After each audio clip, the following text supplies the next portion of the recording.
ஒரு நாள் 30,000 கொடுத்தோம்னா மாதம் 9,000 தான் வட்டி கிடைக்கும். அதே இந்த மாட்டு மேலே நம்ம போட்டோம்னா மாதத்தில் நம்மளுக்கு 10,000 கிடைக்கும். செலவு இல்லாமல் நம்மளுக்கு 2,500 செலவு போனால் கூட 7,500 நிற்கிது. நம்ம உழைப்பு வாசம் அடுத்தவங்ககிட்ட இப்போ நம்ம யாரும் இதில் இல்லை. நம்ம போகிற மாதிரி லேடிஸுக்கு வந்து யார்கிட்டையும் அவங்கக்கிட்ட அவங்க சொந்த உழைப்பு இருக்குது, அவங்ககிட்ட இருக்குது, அவங்க சம்பாதி அந்த மாதிரி மாடுனா குடும்பத்தை காப்பாற்று. 2 மாடு தான் போகும் சார் குடும்பத்துக்கு.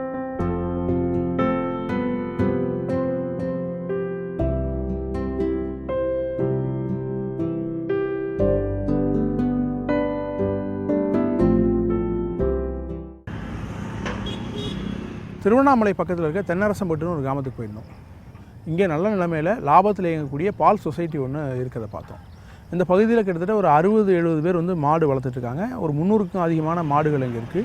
பெண்களுக்கு அதிக அளவில் வேலை வாய்ப்பு கொடுக்குற மாதிரியும் அவங்க கையில் பணப்புழக்கம் ஏற்படுத்துகிற மாதிரியான ஒரு தொழிலாக மாடு வளர்க்குற தொழில் இந்த பகுதியில் மாறி இருக்கு.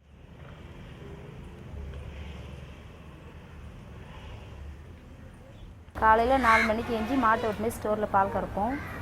மறுபடி ஒரு 6 மணிக்கு 5 மணிக்கெலாம் மாட்டுக்கு பில்லு போடுவோம்.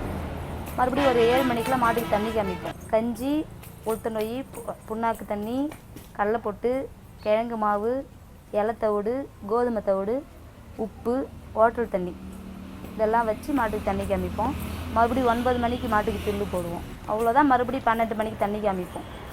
மறுபடியும் 1 மணிக்கு மாட்டுக்கு வைக்கல் போடுவோம். 2 மணிக்கு பால் கறக்க ஓட்டின்னு போவோம். ஓட்டின்னு வந்துட்டு 3 மணிக்கு மாட்டுக்கு வைக்கல் போடுவோம். நாங்கள் நான் கண்ணுக்குட்டியாக வாங்கினேங்க.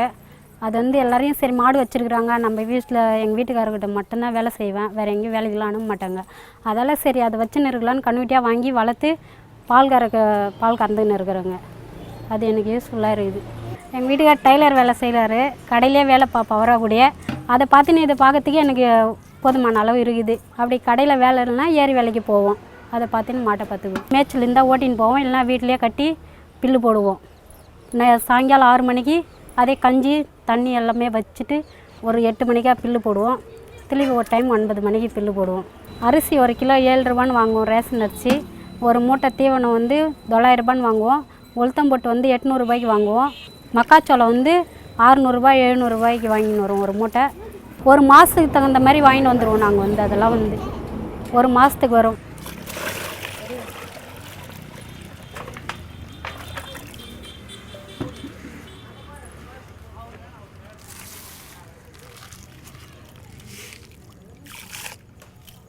மாட்டால் என்னென்னா மாடு இருக்கிறதால தான் எங்கள் குடும்பம் அளவுக்கு ஒரு ஆள் சம்பாதிச்சு ஒன்றும் பண்ண முடியாது. மாடு கறல் மாடு இருக்கிறதால குடும்பத்துக்கு 15 வாட்டி அவங்க கையில் லேடிஸ் கையில் காசு வருது. பசங்க ஃபீஸ் கட்டவோ, மற்ற சீட்டு கட்டவோ, மாட்டுக்கு தீவனம் எல்லாமே போக அவங்களுக்கு ஒரு வீட்டுக்கு ஒரு மாடுனா ஒரு வீடு 2 மாடு இருக்குது. ஒரு மாடு கண்ணு போட, இன்னொரு மாடு திருப்பி மாற்றி விட, பால் கறக்க எல்லாத்துக்கும் வசதியாக இருக்குது. அதுவும் இல்லாமல் லேடிஸ் கையில் காசு இருக்குது. நம்ம எங்கேயோ போகிற ஒரு நாளைக்கு வேலைக்கு போகிற நாளைக்கு சம்பளம் கொடுக்க மாட்டாங்க, ஒரு நாளைக்கு கொடுப்பாங்க. அவங்களுக்கு அப்படி கிடையாது. 15 தானே சம்பளம் வாங்குறதுக்கு அவங்களுக்கு பெனிஃபிட்டாக இருக்குது. அதனால் அவங்க வேலை எப்பவுமே நம்மளை நம்புறதில்லை. அவங்க மாட்டை நம்புறாங்க, மாட்டை அவங்க சோறு போகிறாங்க, புள்ளி எடுத்துன்னு வராங்க, வேலைக்கும் போகிறாங்க, மாட்டையும் பார்த்துருக்காங்க. அதேமாதிரி மாடு என்னென்ன மாடுன்னு கேட்டிங்கன்னா, ஒரு நாட்டு மாடு இருக்கிறாங்க, ஜாதியில் சேமப்போசு, சிந்து கிராஸு, நாட்டு மாடு. பாலுக்கு தகுந்த மாதிரி வீட்டுக்கு டெய்லியும் ஒரு வீட்டுக்கு பால் வாங்க போனால் 200 பால் 300 பால் வாங்கணும். அது நம்ம டெய்லி நம்ம காசு செல்கிற மாதிரி வச்சுருக்கு. வீட்டுக்கு என்ன பண்ணுறாங்க, அவங்களாம் போகிறாங்க, மாடும் மேய்க்கிறாங்க, பாலும் கறக்குறாங்க, பாலும் கிட்ட காசும் வருது. வீட்டுக்கும் பால் பசங்களுக்கும் பால் எடுத்துன்னு வராங்க, டீ காப்பி போடுறது அவங்களுக்கு எல்லாருமே வசதியாக இருக்குது.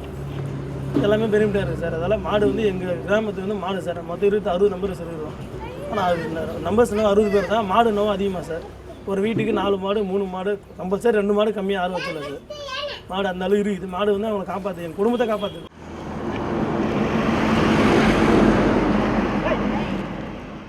சொசைட்டி சார் எங்களுக்கு மற்ற இதோட காசு அதிகமாக தராங்க. மாதமானால் அந்த தேதி பிரகாரம் காசு கொடுத்துட்றாங்க. மற்றவங்க மாரி இன்னும் வாங்கி டீ கடைக்கு ஊற்றிட்டு அங்கே கொடுத்துட்டேன் காசு வரல அப்படின்ற மாதிரிலாம் கிடையாது. நம்ம ஒரு இடத்துல நம்பி போய்ட்டு ஒரு 10 ரூபா கொடுங்க நாளைக்கு தரேன் அப்படின்ட்டு நம்பி வாங்கலாம். ஏன்னா எனக்கு 15 தேதி காசு கொடுத்துருவாங்க, கொடுங்க 15 கொடுத்துறேன்னு சொல்லிட்டு வாங்கலாம். அதை விட்டால் 1ஆம் தேதி திருப்பி கொடுத்துருவாங்க. மாதத்தில் 2 பட்டோட தவறாமல் காசு கொடுத்துருவாங்க. அந்த நம்ம நம்பி கடன் வாங்கிறதுக்கு போகிறதுக்கு எல்லாமே இருக்குது.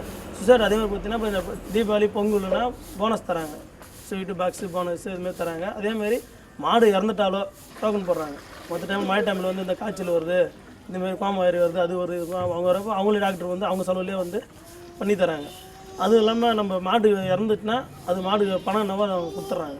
சொசைட்டி முன்னே அவங்க பார்த்துக்கிறாங்க. அதேமாதிரி பால் லிட்டருக்கும் காசு அதிகமாக மற்ற டைமில் பார்த்தீங்கன்னா 18 ரூபா 20 ரூபா 22 ரூபா அப்படி தான் வாங்குறாங்க. இங்கே 34 ரூபா வாங்குறாங்க.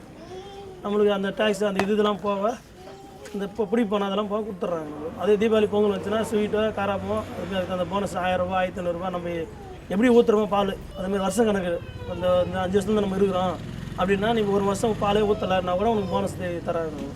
நம்ம நம்பராக இருக்கிறதால அந்த நம்பருக்கு நம்ம கூப்பிட்டு கொடுத்து அது தராங்க நம்மளுக்கு. அது அந்த சலுகை பண்ணுறாங்க.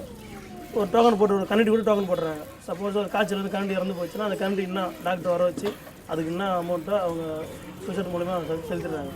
பால் ஓடலன்னா அவங்களுக்கு மொத்தம் நம்மகிட்டேருந்து பால் அவங்க வாங்கிக்கிறாங்க. தனியார் பால் அப்படி கிடையாது. இன்றைக்கி வியாபாரம் இல்லை பாலை நிறுத்திக்கோ நான் வேறு இப்போ கொஞ்சமாக தான் வாங்குறேன் அப்படின்லாம் கிடையாது. ஓடுறதோ வரலாம் அவங்க பால் வாங்கிக்கிறாங்க. அவங்க என்ன டிஸ்பியூட் பண்ணிக்கிறாங்க நம்மளுக்கு என்ன அது நம்மளுக்கு வந்துடுது சார்.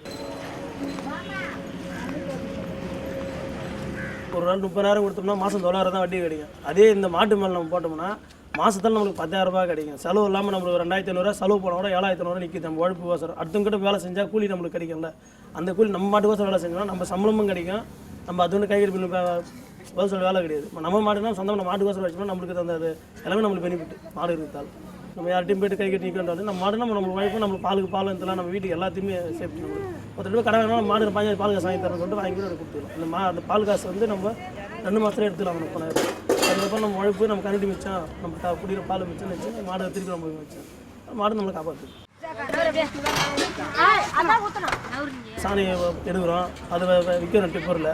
ஒரு டிராக்டர் டிப்பர்னா கூட 800 ரூபா 900 ரூபா கொடுக்குறோம். ஒரு வருஷத்தில் பார்த்தீங்கன்னா அது தனியாகவே வந்துடும். அது 5000 6000 ஒரு 4-5 டிப்பர் வச்சுன்னா முடிஞ்சு போச்சு. அது காசு ஆட்டோ வச்சுதால எதுவுமே நம்ம லாபம் தான் சார். நம்ம அடுத்தவங்ககிட்ட இப்போ நம்ம யாரும் போய் இதில் இல்லை நம்ம போகிற மாதிரி லேடிஸுங்க வந்து யார்கிட்டையும் அவங்கக்கிட்ட அவங்க சொந்த உழைப்பு இருக்குது அவங்ககிட்ட இருக்குது அவங்க சம்பாதிக்க அந்த மாதிரி மாடுனா குடும்பத்தை காப்பாற்று.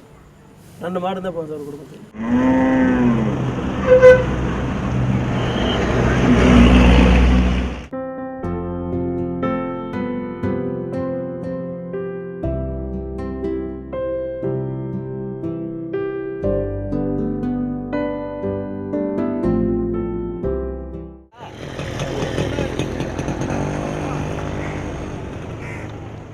பெரம்பலூர் பக்கத்தில் இருக்க ஓலப்பாடின்ற கிராமத்தில் குருவை சந்தித்தோம். இவர் இளம் விவசாயி. இந்த பகுதியில் நிறைய மாதிரி பண்ணைகளை உருவாக்கி நிறைய விவசாயிகளுக்கு பயிற்சி கொடுத்துட்டே இருக்கார். இவர் சார்ந்திருக்க ஒரு தொண்டு நிறுவனம் இந்த பகுதியில் விவசாயிகள்லாம் ஒன்று திரட்டி புதுசாக வர்ற முயற்சிகள் எல்லாத்தையும் இவங்க நிலத்திலே வந்து ரெடி பண்ணி அதை வந்து மாதிரி பண்ணையாக மாற்றிருக்காங்க. நிறைய விவசாயிகள் தொடர்ந்து இங்கே வந்து புதுசாக வரக்கூடிய தொழில்நுட்பங்களை கற்றுட்டு போயிட்டுருக்காங்க. நாம் போனப்போ அவர் வந்து அந்த பகுதியில் ராகி விதைச்சிருந்தாங்க. கேழ்வரகு பயிர் வந்து எத்தனை மாதத்தில் எடுக்கலாம், அதில் எந்த அளவுக்கு லாபம் கிடைக்குன்ற மாதிரியான நிறைய தொழில்நுட்பங்களை அவர் சொல்லி கொடுத்துருந்தார். அதையும் தாண்டி மூடாக்கு முறை அப்படின்னு சொல்லக்கூடிய ஒரு முறையை வந்து ஒரு இங்கே அதிக அளவில் பிரபலப்படுத்திட்டு இருக்கிறாங்க.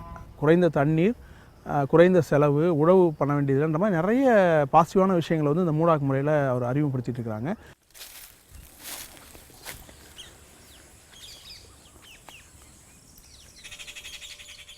நம்மாழ்வார் வந்து ஒரு இது சொல்லியிருக்காரு, விதைக்கிற இடத்துல நடக்கிற இடத்துல விதைக்காதன்னு சொல்லியிருக்காரு. அப்படி பார்க்க போனீங்கன்னா இப்போ மேட்டுப்பாத்தி போடுறதுனால உங்களுக்கு இதில் மேலே இப்போ போட்டுட்டோம் அப்படின்னா நம்ம மேலே நடக்கும்போதோ இல்லை அது மேலே தண்ணி விடும்போதோ அந்த தண்ணி அதிகமாக வரும்போது தண்ணி வந்து மண்ணை அமுக்கிடும், மண்ணை அழுத்தும் போது மண்ணுக்கு காற்றோட்டம் இருக்காது. அப்போ மண் என்னாகும், இருக்கிறதுனால மண்ணுக்கு காற்றோட்டம் இல்லாதனால செடி வந்து வளர்ச்சி இருக்காது. செடிக்கு வந்து வேருக்கு காற்றோட்டம் போகாது, அப்போ செடி வளர்ச்சி இருக்காது.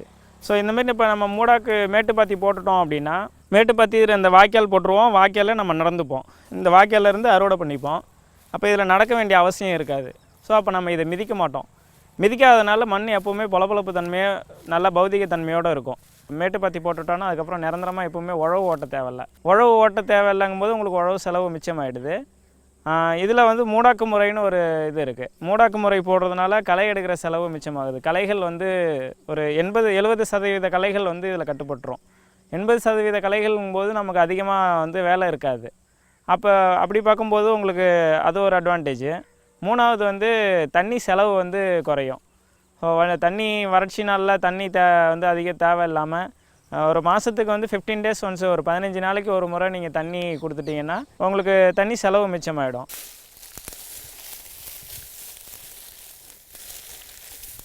மேட்டுப்பாத்தி சிஸ்டம் பார்த்திங்கன்னா கரை வந்து இதில் இருந்து அது வரைக்கும் 4 அடி, இது 4 அடி பார் அகலம். இந்த 4 அடி பார் அகலத்தில் 2 அடி வாய்க்கால், 2 அடி வாய்க்கால், 4 அடி பாத்தி. 4 அடி பாத்திங்கும்போது 4 அடி பாருங்கும்போது 2 அடி கொடுக்கணும். அதில் வேறு வயலில் நீங்கள் 3 அடிக்கும் கொடுத்துக்கலாம். 3 அடி காரன்னா 1.5 அடி வாய்க்கால், அதில் பாதி அப்போ தான் வந்து தண்ணி வந்து இந்த டிஸ்டன்ஸுக்கு தகுந்த மாதிரி இதை இன்க்ரீஸ் பண்ணால் தான் தண்ணி உங்களுக்கு ஈரம் வந்து நனையும். இப்போ இதில் வாய்க்காலில் விட்டிங்கன்னா இதில் 2 அடி நனைஞ்சிரும், இதே தண்ணி இந்த பக்கம் 2 அடி நனைஞ்சிரும். அப்போ அடுத்த வாய்க்கால்லேருந்து அந்த 2 அடி இதுவும் நனைஞ்சிரும், இது அப்போ உங்களுக்கு பார்த்திங்கன்னா இந்த எது எவ்வளோ டிஸ்டன்ஸ் கொடுக்குறோமோ அதுக்கு தகுந்த மாதிரி இந்த ஈரப்பதம் அதிகமாக இருக்கும். இப்படி பார்க்க போகும்போது 4 அடி உங்களுக்கு 4 அடியும் பெஸ்ட்டு, 3 அடி பாரும் பெஸ்ட்டு.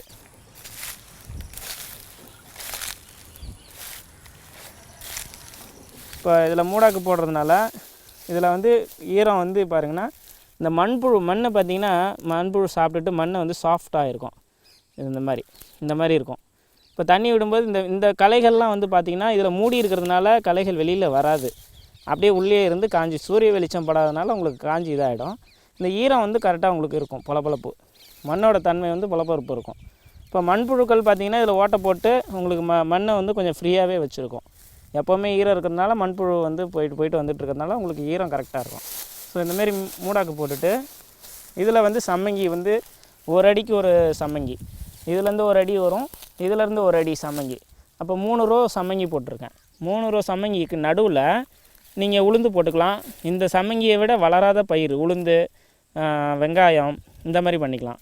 சப்போஸ் சம்மங்கி பண்ணலை அப்படின்னா இதில் வந்து 4-5 குறைஞ்சளவு 5 பயிர் பண்ணலாம். 5 பயிர்னு பார்க்க போனீங்கன்னா அதிகமாக வளரக்கூடிய பயிர் 1, அதுக்கு கீழே வளரக்கூடிய பயிர் 2, 3 இந்த மாதிரி கொஞ்சம் ஸ்டெப் பை ஸ்டெப்பாக வரும். குறுகிய கால பயிர்கள்லேருந்து ஒரு 6 மாத கால பயிர்கள் வரைக்கும் வரும். அப்படி பார்க்கும்போது உளுந்து பண்ணலாம், வெங்காயம் பண்ணலாம். இப்போ நான் வந்து சிறுதானியங்கள் பண்ணிகிட்ருக்கிறதுனால திணை, குதிரைவாலி பண்ணுவேன். இப்போ கேழ்வரகு பண்ணியிருந்தேன். இந்த மாதிரி பண்ணி இதில் வந்து கம்பு, சோளம் போட்டுடலாம். சோளத்துக்கு கீழே பார்த்திங்கன்னா குதிரைவாலிக்கு கீழே போட்டிங்கன்னா திணை வந்து 75 நாள் பயிர் திணை போடலாம்.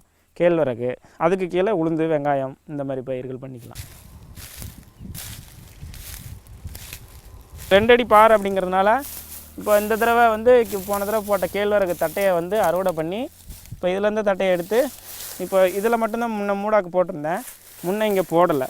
அப்படி இருக்கும்போது இங்கே வந்து களைகள் அதிகமாக வந்தது. ஏன்னா இதில் மூடாக்கு போடலைங்கிறதுனால தண்ணி வரும், சூரிய வெளிச்சம் இருக்கிறதுனால களைகள் இதில் மட்டும் வந்துட்டு இருந்தது.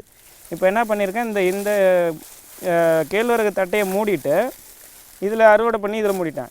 இப்போ இதில் களைகள் வராது. இப்போ இதில் ஆல்ரெடி போட்ட வந்து சருகுகள் இருக்குது. ஒரு சில இடத்துல சருகுகள் இருக்கிறதுனால உங்களுக்கு அது மக்காமல் இருக்குது. இன்னும் ஒரு 6 மாதத்துக்கு இதை வந்து மக்காது. ஸோ அடுத்த கிராப் இதில் பண்ணிவிடுவேன். அடுத்த கிராப்பு பண்ணும்போது இதுலேருந்து வளரக்கூடிய பயிர்களை வந்து இதிலே மூடாக்கு போட்டுருவேன். அப்போ இது மக்கிடணும் 6 மாதத்தில். இதில் பார்த்திங்கன்னா மூடாக்கில் பார்த்திங்கன்னா நுண்ணுயிர் பெருக்கம்னு சொல்லுவோம். நிறைய பூச்சி, எறும்பு இதெல்லாம் நிறைய பறக்கும். நுண்ணுயிர்கள் நிறைய பெருக்கிறதுனால உங்களுக்கு மண் வளம் வந்து வரும்.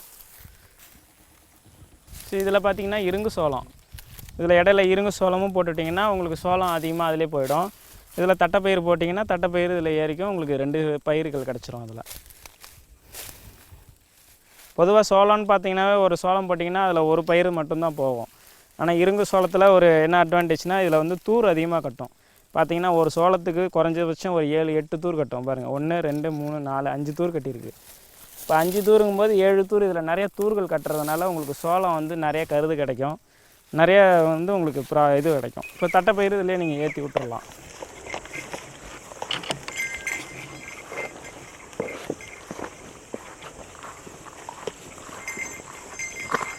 கேழ்வரகுல வந்து தூர்கள், ஒவ்வொரு கனவுக்கும் தூர்கள் வரும்.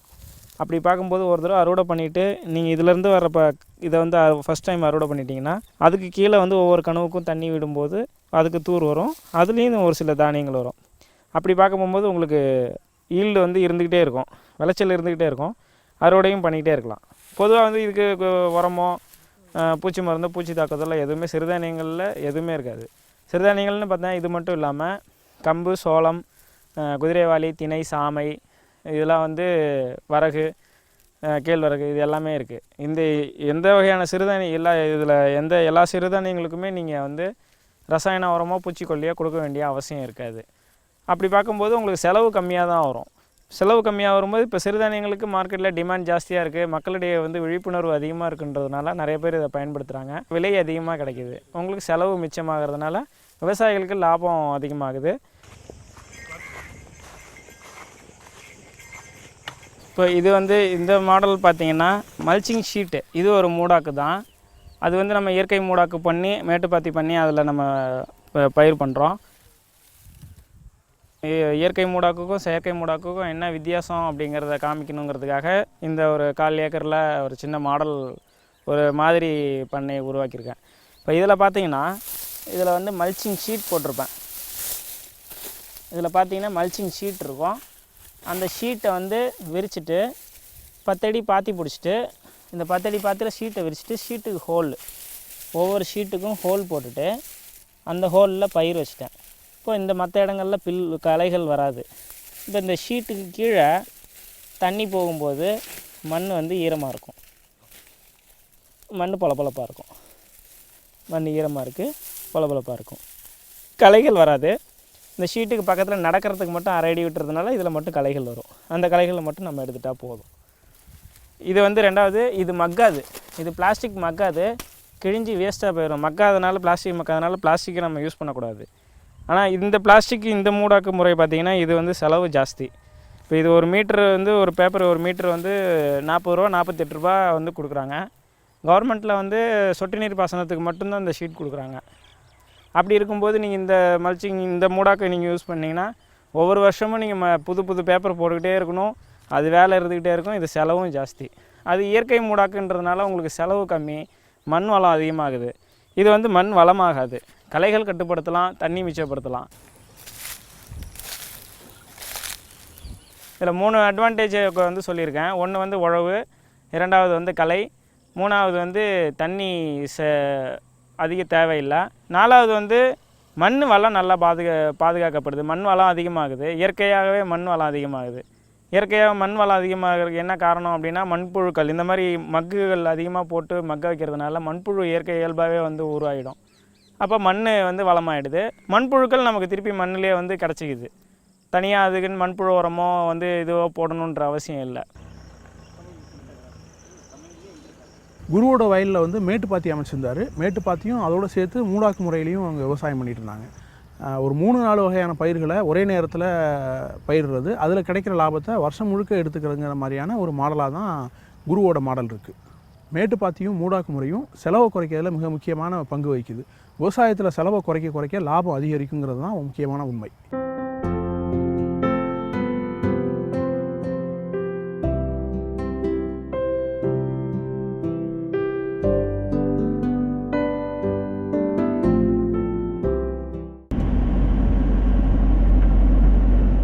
திருவண்ணாமலை மாவட்டத்தில் இருக்கக்கூடிய ஜவ்வாது மலைத்தொடருக்கு போயிருந்தோம். செங்கம் வழியாக தான் மலையை மேலே ஏறணும். அந்த மலை கிராமங்களை நோக்கி போகிறதே ஒரு நல்ல பயணமாக இருந்தது. ஆசியாலேயே 2வது பெரிய மரம்னு ஒரு மரத்தை காமிச்சாங்க.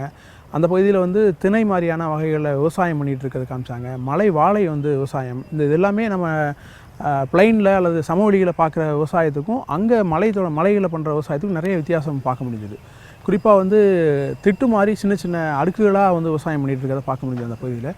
இத்தனைக்கும் அந்த இடத்துல வந்து பெரிய ஆறு எதுவுமே உற்பத்தி ஆகலை, தண்ணீர் வந்து ரொம்ப குறைவாக தான் கிடைக்குது. மழை தண்ணீரை மட்டும் நம்பி தான் அவங்க வந்து அந்த பகுதியில் விவசாயம் பண்ணிகிட்டு இருக்காங்க. ஆத்துக்கண்ணூர்னு ஒரு கிராமத்தில் சின்ன கண்ணின்னு ஒரு அம்மாவை பார்த்தோம். இவங்க வந்து அவங்க வீட்டுக்கு பின்னாடி இருக்கக்கூடிய ஒரு 7-8 ஏக்கரில் வந்து விவசாயம் பண்ணிகிட்டு இருக்கிறாங்க. வழக்கமான மலைக்கு ஏற்ற மாதிரியான அடுக்குகளில் தான் விவசாயம் பண்ணிகிட்டு இருக்காங்க. ஒவ்வொரு அடுக்குலையும் ஒவ்வொரு பயிர் அவங்க விளைவிச்சிட்டு இருந்தாங்க.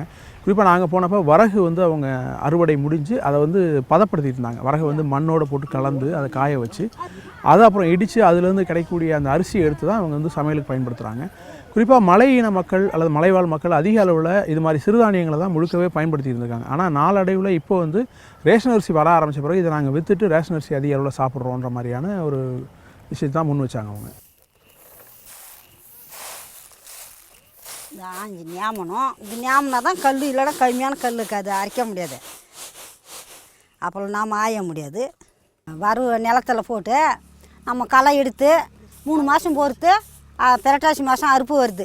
பெரட்டாசி மாதம் அறுப்பூசி மாதம் தான் அந்த முக்கியம் அறுவடை ஆகிறது.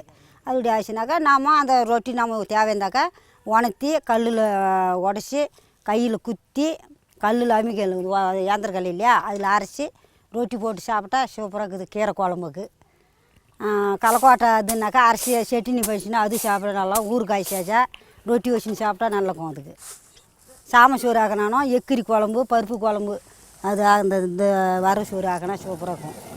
இதான் உடம்புக்கு செகுத்து சாம சோறு வரவு கேவுரு இது மாதம்தான்.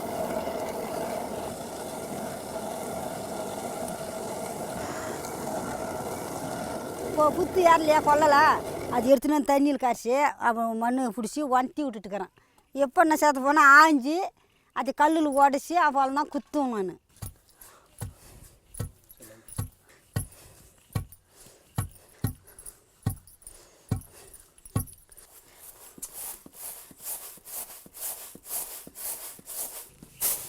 நீ காமாண்டி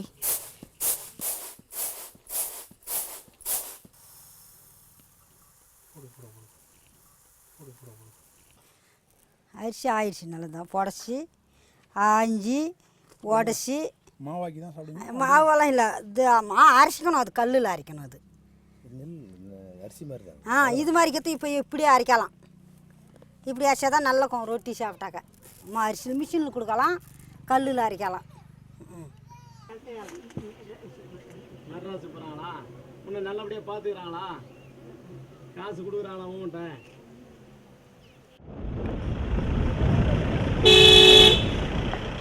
நாங்கள் போனப்போ இந்த பகுதியில் முழுக்கவே அறுவடை முடிஞ்சிருந்தது. எங்கேயாவது ஒரு இடத்துல சாமை அறுவடை பண்ணுறதை பார்க்கணும் அப்படின்னு சொல்லி நிறைய பேர்கிட்ட கேட்டிருந்தோம். அங்கே இருக்கிற சில நண்பர்கள் வந்து நாங்கள்லாம் அறுவடை முடிச்சிட்டோம், கல்யாண மந்தை போனீங்கன்னா அங்கே அறுவடை இப்போ தான் நடந்துகிட்ருக்கு, நீங்கள் போங்க, அங்கே போனால் அறுவடை பார்க்கலாம் அப்படின்னு சொன்னாங்க. அன்றைக்கி ஒரு ஞாயிற்றுக்கிழமை சின்ன பசங்க எல்லாமே ஸ்கூல் யூனிஃபார்மோட அவங்களுடைய சாமை வயலில் வந்து சாமையை வந்து அறுவடை பண்ணிகிட்டு இருக்கிறத பார்க்க முடியுது. பிரபுன்னு ஒரு இளம் விவசாயியை பார்த்தோம். அவர் வந்து முழு நேர விவசாயி கிடையாது. கீழே வந்து ஏதாவது வேலை கிடச்சதுன்னா மற்ற ஊர்களில் சென்னைக்கோ அல்லது பெங்களூர் போய் வேலை பார்த்துட்டு சீசனில் மட்டும் வந்து விவசாயம் பண்ணிட்டு இருப்பார். அவங்க வீடு அங்கேயே தான் இருக்குது. அவங்க அப்பா ஜெயராமன் உட்பட எல்லாமே அங்கே தொடர்ந்து விவசாயத்தை பார்த்துட்டு இருக்காங்க. இது வந்து பார்த்தீங்கன்னா ஜவ்வாது மலை இங்கே பார்த்தீங்கன்னா வந்து அதிகமாக பயிரிடக்கூடியது சாமை. சாமை தண்ணி வசதி உள்ளவங்க பார்த்தீங்கன்னா நெல் பயிரிடுவாங்க. அது பார்த்தீங்கன்னா அவங்க நெல் பயிர் பண்ணால் கூட அவங்களுடைய சொந்த யூஸ்க்கு மட்டும் தான் வச்சுருப்பாங்க. ஆனால் சாமை யூஸ் பண்ணுறதுன்னு பார்த்தீங்கன்னா சொந்த யூஸுக்கும் வச்சுருப்பாங்க. அது வந்து தேவைக்கு நமக்கு ஏதாவது பணம்னு பற்றாக்குறைன்னு தேவைப்பட்டால் மார்க்கெட்டிங்கும் போடுவாங்க. அப்புறம் பார்த்தோன்னா கேழ்வரகு, மக்காச்சோளம், இந்த மாதிரி கம்பு அது இதுன்னு மட்டும் இந்த பயிர் மட்டும்தான் வந்து இது பண்ணுவாங்க. சாமை வந்து பெரும்பாலும் பார்த்தோன்னா நெல் வந்து பார்த்தோன்னா முளை கட்டி தண்ணியில் ஊற வச்சு இது பண்ணுவாங்க. ஆனால் சாமை வந்து அந்த மாதிரி இல்லை. இது பார்த்தோன்னா அப்படியே எடுத்து விதையை தூவி விட்டாலே ஆட்டோமேட்டிக்காக முளைச்சி அதுவே வளரக்கூடிய பொருள். இது நம்ம விதைக்கும் போதும் பார்த்தோன்னா கரெக்டாக அந்த ஈரப்பாதம் இருக்கணும். ஈரப்பாதம் இருந்தால் மட்டும்தான் விதைக்கணும். இல்லைன்னா ஈரப்பாதம் இல்லைன்னா அந்த வந்து அந்த முளைச்சி வந்ததெல்லாம் வந்து கருகி போயிடும், வேஸ்ட்டாக போயிடும். அப்புறம் நம்ம திரும்ப ரிட்டர்ன் தான் விதைக்கணும். மானாவாரி பயிர்ன்றதுனால மழை எப்போ பெய்யுதோ அதுக்கு தகுந்த மாதிரி அது வந்து ஈரத்தை வந்து இழுத்து வச்சுக்கும். டைமுக்கு ஏற்ற மாதிரி அந்த கிளையை மட்டும் பறித்து விட்டால் நல்ல வளர்ச்சியாகி நல்ல ஒரு மகசூலை கொடுக்கும். சாமியை அறுத்து முடித்து பார்த்தோன்னா வந்து மழை பெய்கிற மாதிரி நல்ல ஈரப்பாதம் இருந்துச்சுன்னா மட்டும் உழுவுல் போடுவாங்க. இல்லைன்னா அப்படியே கரம்ப விட்டுருவாங்க, வேஸ்ட்டாக தான் இருக்கும். அதோட கூட பார்த்தோன்னா அந்த உழுவுலோட கூட பார்த்தோன்னா வந்து அந்த எள், அதாவது தட்டு எள், அதை கலப்பாக போட்டு விட்டாங்கன்னா அதில் வந்து ஒட்டு பயிர்ன்ற மாதிரி அது கூட அந்த உழுவுலோட கூடவே வந்துடும். ஒரு 2.5 மந்த்தில் அது வந்து பார்த்தீங்கன்னா அறுவடைக்கு வந்துடும். ஃபஸ்ட்டு வந்து சாமை போடுறோம். சாமை போட்டதுக்கப்புறம் அந்த கிளை ஒரு குறிப்பிட்ட ஹைட்டு வந்துச்சுன்னா வந்து பார்த்தோன்னா கிளை எடுக்கிறோம். கிளை எடுத்துக்கிட்டிங்கன்னா அதோடு போச்சு. அப்புறமா பார்த்தோன்னா அறுவடை டைமில் பார்த்தோன்னா அறுவடை பண்ணுறோம். அறுவடை முடிஞ்ச உடனே அதே நிலத்தை வந்து நல்லா ஒரு 2 டைம் உழுதுட்டு உழுவுல் கொட்டை எள்ளும் ரெண்டும் மிக்ஸ் பண்ணி போட்டுட்டிங்கன்னா எள் பார்த்தீங்கன்னா ஒரு 2.5 மந்த்தில் வந்துடும். அது அறுவடை பண்ணிவிடுவோம். அப்புறம் ஒரு 3 மந்த்துக்கு அப்புறம் பார்த்தோன்னா அந்த உழுவுல் வந்து கொடி ஓடி அது கரெக்டான பதத்துக்கு வந்துடும். அப்புறம் அதை கையால் பிடிங்கி எடுத்துட்டாங்க, அவள் தான் முடிஞ்சு போச்சு. 1 மந்த்து பார்த்தோன்னா அது சும்மா காலியாக தான் இருக்குது. அப்படின்னாக்கா பார்த்தோன்னா இந்த மே மாதம்னு சொல்லுவாங்க. அந்த டைம் பார்த்தோன்னா எந்த மழை இருக்காது, அதிகமான வெயிலே இருக்கும். அந்த டைம் பார்த்தோன்னா நிலமெல்லாம் காலியாக தான் இருக்கும். பெரும்பாலும் மலைப்பகுதியில் பார்த்தோன்னா வந்து பனி பொழிவு இருந்தால் கூட பார்த்தோன்னா அது பூமிக்கு வந்து ஈரப்பதம் பத்தாது. வானத்துலேருந்து மழை விழுந்தால் மட்டும்தான் அதுக்கு உண்டான ஈரப்பதம் கரெக்டாக இருக்கும். அந்த மாதிரி ஈரப்பாதம் இல்லைன்னா பெரும்பாலும் மலையில் வந்து எந்த பயிரும் பண்ண மாட்டாங்க. ஒரு சில டைமில் பார்த்தீங்கன்னா 25க்கும் எடுப்பாங்க ஒரு கிலோ சாமை. ஒரு சில டைமில் பார்த்தீங்கன்னா 32, 35 போது அது மார்க்கெட்டினுடைய தேவை எப்படி இருக்கோ அதை பொறுத்து போகும். மார்க்கெட்டை வந்து எப்பவுமே 24 ஹவர் நீ கொடுக்குறேன்னு சொன்னால் வீட்டை தேடி வந்து எடுத்துகிட்டு போகிறதுக்கு, அதாவது மார்க்கெட்டில் சாமை வாங்குறாங்களா அவங்களாம் வந்து வீட்டை தேடி எடுத்துகிட்டு போவாங்க. மற்றபடி இது சாமைக்கு பார்த்தீங்கன்னா வந்து கவர்மெண்ட்லேருந்து வந்து எந்த சப்சிடி லோன் எதுவுமே கிடையாது. நாம் வந்து நிலத்தில் பயிரை போட்டால் அதுக்கு உண்டான மகசூல் எடுத்து நம்மளோட தான் போயிடுவாங்க. மற்றபடி கவர்மெண்ட்டில் எந்த ஒரு சலுகைகள்லாம் எதுவுமே கிடையாது. சிட்டஞ்சாமைன்னு சொல்லிட்டு இருக்குது, அது வந்து 6 மந்த்தில் வரும். அப்புறம் மற்றபடி பார்த்தீங்கன்னா வெள்ளை சாமைன்னு இருக்குது, அது ஒரு 4 மந்த்ஸ்லேயே சீக்கிரமாக வந்துடும், கூடிய சீக்கிரம். தினை வந்து பார்த்தீங்கன்னா பெரும்பாலும் எங்கள் சைடெல்லாம் பயிரிடுறது கிடையாது. அதெல்லாம் ஒரு டைம் பயிரிட்டாங்க. இப்போதைக்கு அது வந்து தினையெல்லாம் பயிரிடுறதில்ல. ஏன்னா வந்து அது வந்து கொஞ்சம் மார்க்கெட்டிங் ஃபீல்டுலேயும் பார்த்தீங்கன்னா யாரும் அதிகம் விரும்பி கேட்குறதில்ல. முக்கியமாக விரும்பி கேட்குறது எதுனா சாமை மட்டும்தான் இந்த ஏரியாவுக்கு வந்து ரொம்ப விரும்பி கேட்குறது மார்க்கெட்டிங் ஃபீல்டில். பொதுவாக விவசாயத்துக்கு அதிக அளவில் மானியம் கொடுக்கப்படுற மாதிரியான ஒரு புரிதல் தான் நமக்கு இருக்குது. ஆனால் மானாவாரி விவசாயத்துக்கு அரசாங்கத்திலேருந்து பெரிய அளவில் எந்த உதவியும் கிடைக்கிறதில்ல. ஏற்கனவே வேளாண் அறிஞர் பாமையன்ட்ட பேசுகிற போது அவரும் இது மாதிரியான ஒரு கருத்து தான் முன் வச்சார். மானாவாரியிலேருந்து தான் அதிக அளவில் உணவுப் பொருள் வந்து தொடர்ந்து விளைஞ்சிட்டே இருக்குது. அதை நம்பி தான் 60% மக்கள் வந்து இங்கே நம்ம உணவுக்காக இருக்கிறோம். மானாவாரி விவசாயத்துக்கும் அரசோட சலுகைகள் கிடைச்சா மட்டும்தான் மானாவாரி விவசாயிகள் தொடர்ந்து வந்து விவசாயம் பண்ண முடியும். அவங்க விவசாயம் பண்ணால் மட்டும்தான் இது மாதிரியான சிறுதானியங்களை தொடர்ந்து காப்பாற்றி வைக்க முடியும்.